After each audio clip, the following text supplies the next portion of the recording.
मोहब्बत है।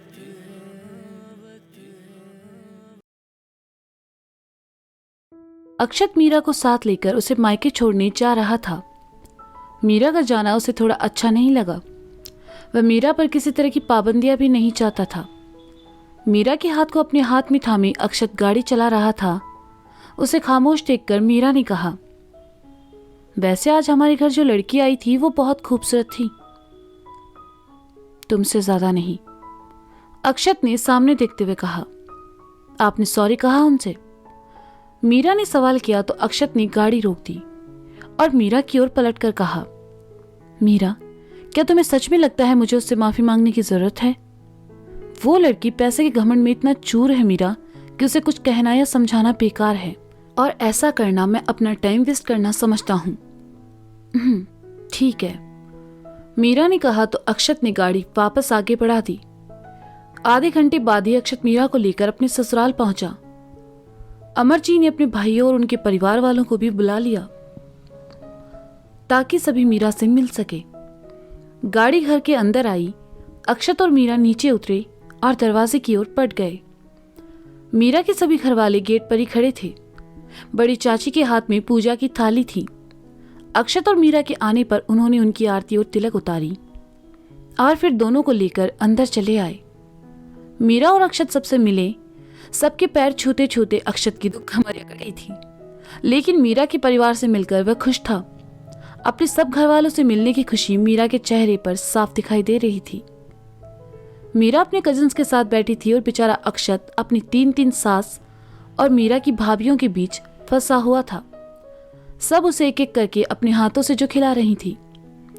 अक्षत का पेट भर चुका था। जैसे ही वह उठने को हुआ, मीरा की चाचाओं ने कहा, अरे जमाई सा, हमने तो आपको कुछ खिलाया ही नहीं, लीजिए हमारे हाथों से भी खाइए। कहते हुए दोनों चाचा भी अक्षत को खिलाने लगे। अक्षत मुश्किल से उन सब के बीच से निकला और मीरा की ओर आकर कहा, मीरा रोको ना इन्हें, मेरा पेट फट जाएगा। जीजू रसमलाई।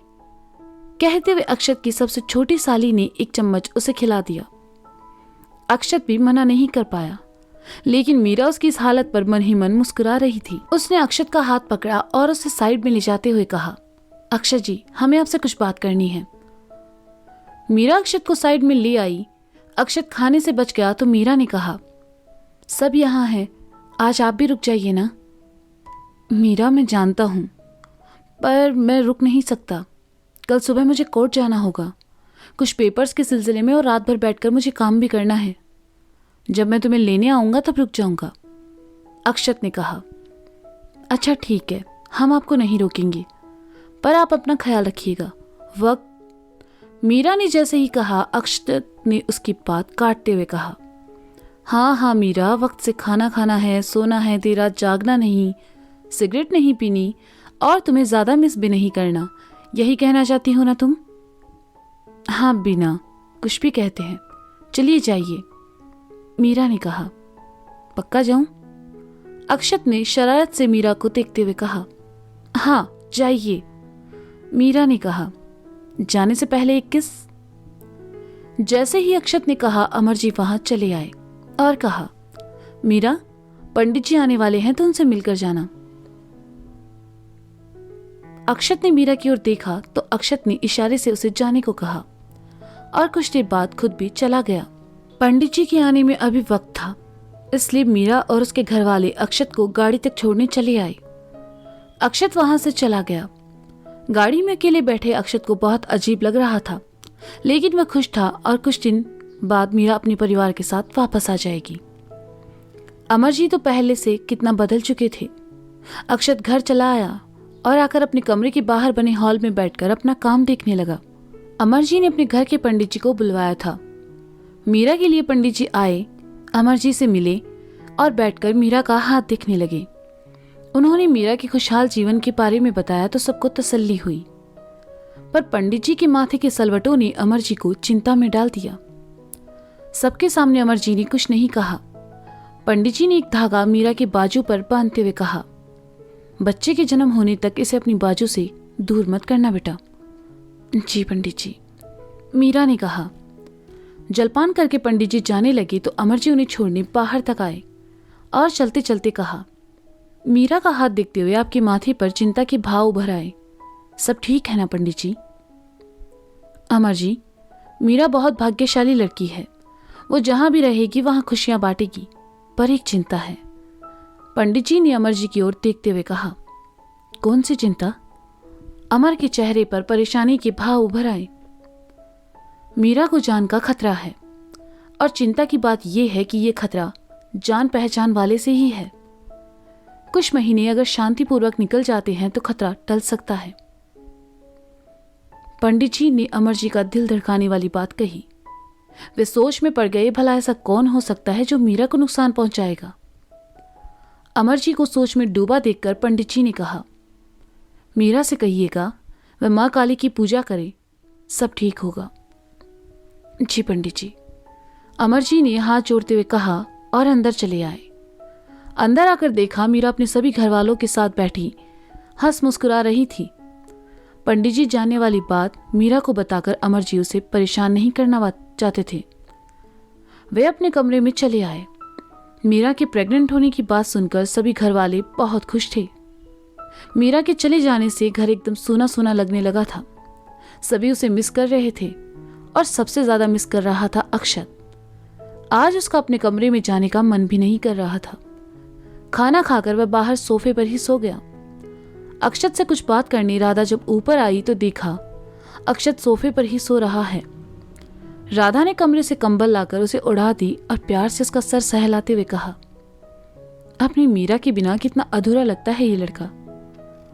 राधा उठकर वापस जाने लगी तभी उनके कानों में कुछ आवाजें पड़ी जो कि अर्जुन और नीता के कमरे से आ रही थी। राधा उस ओर चली आई तो नीता की आवाज उनके कानों में पड़ी, मैं इस घर में सिर्फ काम वाली बनकर रह गई हूं अर्जुन। इस घर में सब लोग बस मीरा के आगे पीछे घूमते हैं। मेरा तो जैसे कोई वजूद ही नहीं रहा। आखिर मैं भी इस घर की बहू हूं। चिल्लाओ मत नीता। और ये आजकल तुम खुद को मीरा से कंपेयर क्यों करने लगी हो? वो हमेशा सबके बारे में सोचती है, सबका ख्याल रखती है और इन दिनों उसे सबके प्यार और केयर की बहुत जरूरत है। अर्जुन ने दबी आवाज में कहा, लेकिन भेदभाव तो तुम्हारे साथ भी हो रहा है। पापा जी ने नया ऑफिस अपने और सोमी जीजू के लिए रखा और तुम्हें क्या दिया? वो पुराना ऑफिस। देवर जी से उनके खर्चे का कोई हिसाब किताब नहीं लिया जाता, जबकि आपको पापा जी से हर बात का जवाब सवाल करना पड़ता है। ये भेदभाव ही है अर्जुन, नीता ने कड़वाहट के साथ कहा। बाहर खड़ी राधा ने सुना तो उसे बहुत दुख हुआ। वे वहां से चली गई। सोच में डूबी राधा अपने कमरे में आई। विजय जी उस वक्त बैठकर अपनी कोई फाइल देख रहे थे। राधा को देखकर उन्होंने कहा, राधा जरा वहां टेबल पर रखा मेरा चश्मा तो देना। लेकिन राधा ने उनकी बात का कोई जवाब नहीं दिया और कमरे में रखी कुर्सी पर आकर बैठ गई। उनके चेहरे पर कोई भाव नहीं थे और आंखों में भी उदासी नजर आ रही थी। राधा मेरा कहते हुए विजय जी ने राधा की तरफ देखा तो पाया कि वे काफी परेशान हैं। विजय जी ने फाइल साइड में रखी और उठकर राधा के पास आए और कहा, राधा क्या हुआ, तुम ठीक हो ना? क्या हमने कभी हमारे बच्चों में फर्क किया है? राधा ने शून्य में ताकते हुए कहा, नहीं, पर तुम ऐसा क्यों कह रही हो? विजय जी ने राधा के कंधे पर हाथ रखते हुए कहा तो राधा की आंखों में नमी तैर गई। उन्होंने विजय जी की ओर देखा और पूछा, क्या मैंने कभी अपने अर्जुन और अक्षत में भेदभाव किया है? क्या मैंने कभी नीता और मीरा में भेदभाव किया है? मैंने अपने हर बच्चे को बराबर चाहा है, कभी किसी को कम ज्यादा नहीं। अपनी बहुओं को भी हमेशा निधि की तरह समझा। फिर आज नीता आज अर्जुन से कहती है कि उसके साथ इस घर में भेदभाव हो रहा है। आप बताइए, क्या मैंने घर के सदस्यों में किसी तरह का भेदभाव किया? विजय जी ने सुना तो उन्हें थोड़ी हैरानी हुई। उन्होंने राधा को संभालते हुए कहा, राधा हो सकता है तुम्हें कोई गलतफहमी हुई हो। नीता ऐसी बातें क्यों करेगी? मैंने खुद अपने कानों से सुना है। अर्जुन और उसके बीच इन्हीं बातों को लेकर झगड़ा हो रहा था। मैं इस परिवार को टूटते हुए नहीं देख सकती। मुझे मेरे बच्चे हमेशा साथ चाहिए। कहते कहते राधा रोने लगी। विजय जी ने उसे अपने सीने से लगाया और कहने लगे, चिंता मत करो राधा, मैं कल ही अर्जुन से बात करता हूं। नीता के मन में ऐसा ख्याल क्यों आए सोचकर ही अजीब लग रहा है। उसे इस घर में अपने साथ भेदभाव लगा भी था तो वो एक बार मुझसे कहती, शायद मुझसे कोई गलती हुई हो। राधा ने सिसकते हुए कहा, कैसी बातें कर रही हो? तुम इस घर की नींव हो, तुमसे कोई गलती नहीं हो सकती। चलो चलकर सो जाओ, मैं सुबह अर्जुन और नीता दोनों से बात करूंगा। विजय जी ने प्यार से राधा का सर सहलाते हुए कहा। राधा आकर बिस्तर पर लेट गई, लेकिन उसके मन में अभी भी नीता के कहे शब्द चल रहे थे। देर रात उसे नींद आ गई। सुबह अक्षत हॉल में सो रहा था। चीकू जल्दी उठ गया था। वह वहीं हॉल में खेल रहा था। जब उसने अक्षत को सोए देखा तो उसके पास आया और कहने लगा, चाचू चाचू। चीकू की आवाज से अक्षत की नींद खुल गई। उसने अधखुली आंखों से चीकू को देखा। वह उसके पास खड़ा था। अक्षत थोड़ा सा झुका और चीकू के गाल को चूमकर कहा, गुड मॉर्निंग चैम्प। चीकू अक्षत के बालों से खेलने लगा तो अक्षत उठकर बैठ गया। उसने जैसे ही चीकू को गोद में लेना चाहा, नीता आई और चीकू को वहां से लेकर चली गई। पहली बार अक्षत को नीता का यह व्यवहार अजीब लगा। अक्षत ने ज्यादा माइंड नहीं किया और उठकर नहाने चला गया। आज उसे किसी जरूरी काम से कोर्ट जाना था। विजय जी बाकी सबके साथ डाइनिंग टेबल पर आ बैठे। अर्जुन के आने का इंतजार कर रहे थे। कुछ देर बाद अर्जुन आया और विजय जी के पैर छूते हुए कहा, गुड मॉर्निंग पापा। गुड मॉर्निंग, विजय जी ने कहा। नीता भी वहीं थी और अक्षत को छोड़कर बाकी घर वाले भी। विजय जी ने यही सही वक्त समझा और अर्जुन से कहा, अर्जुन, तुम्हारी पत्नी को लगता है कि तुम्हारे और उसके साथ इस घर में भेदभाव किया जा रहा है। क्या तुम्हें भी ऐसा लगता है? अर्जुन ने जैसे ही सुना उसने गुस्से से नीता की ओर देखा तो नीता ने नजरें झुका ली। अर्जुन ने अपने पापा की ओर देखा और कहने लगा, नीता की तरफ से मैं आपसे माफी चाहता हूं।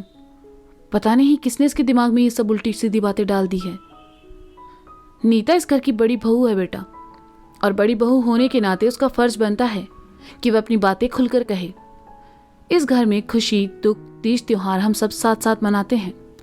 मैं कभी नहीं चाहूंगा इस घर का बंटवारा हो, इसलिए आज से नए ऑफिस का सारा काम तुम देखोगे, विजय जी ने कहा। लेकिन पापा, अर्जुन ने कहना चाहा तो विजय जी ने उसके सामने हाथ करके उसे बीच में ही रोक दिया और नीता की ओर देखकर कहा, और बेटा जी आपको इस घर में किसी से कोई भी शिकायत हो तो आप मुझसे आकर कहती, राधा से कहती। आपने ये कैसे मान लिया कि इस घर में आपका कोई वजूद नहीं है? जैसे अर्जुन और अक्षत में आज तक हमने कोई भेदभाव नहीं किया, वैसे ही आप में और मीरा में भी हमने कोई भेदभाव नहीं किया है। रही बात घर के कामों की, तो आज से किचन का काम पूजा और राधा देख लेगी। आपका मन हो तो आप किचन में जाइए, वरना कोई बात नहीं। विजय जी की बातें सुनकर नीता का सर शर्म से झुक गया। अर्जुन को यह सब सुनकर बहुत बुरा लग रहा था। उसने अपने पापा की ओर देखा और कहा, पापा, ये नया ऑफिस आपका सपना था। मेरे सपने इस घर की शांति से बढ़कर नहीं है अर्जुन। मैं पुराने ऑफिस जा रहा हूं, तुम सौमित जी के साथ नए ऑफिस चले जाना। कहते हुए विजय जी उठे और वहां से चले गए। तो दोस्तों, ये था हाँ ये मोहब्बत है भाग 26। इसका अगला भाग आप जल्द ही सुनेंगे मेरे साथ। तब तक के लिए शुक्रिया, बाय बाय, अपना ख्याल रखें और सुनते रहें हाँ ये मोहब्बत।